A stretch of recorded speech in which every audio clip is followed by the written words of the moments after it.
Well, you would think that bringing up the Great Depression would be, well, depressing in our current tough economy. But some companies are actually looking for inspiration from America's toughest financial time. CBS News correspondent Bianca Solorzano reports. Brother, can you spare a dime? Food lines, business closings, shanty towns, the iconic images of the nation's darkest economic crises of the 1930s.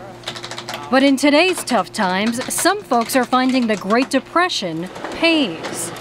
Andrew Schaefer began designing his Depression-themed greeting cards in October as banks were being bailed out and Americans plunged deeper into recession. We just see a lot of doom and gloom in the media.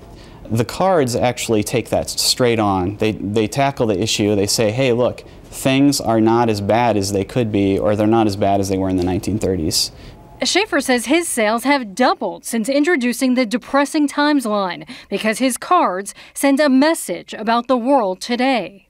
It's about getting back to basics and about what matters to people. Oh, I'm putting on the top hat, tying up the white tie. Designer John Patrick has also struck pay dirt with his spring 2009 line, aptly called American Gothic, which has brought the Dust Bowl to the runway. It kind of has this very vintagey, romantic, happy feeling. People also want a lot of bit of that now. So you put it on and it almost is like a pick-me-up.